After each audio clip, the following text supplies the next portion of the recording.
บស្រែងចឹងឯងគឺមានតែធ្វើស្រែមិនដែលស្គាល់ទេទីក្រុងដ៏ស្កឹមស្កាយក្រមុំជនបទគ្មានគេបែកដីធ្វើតែស្រែលើ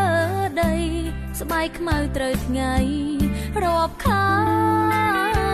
ស្ដាប់ពាក្យប្រដៅគោរពម៉ែឪប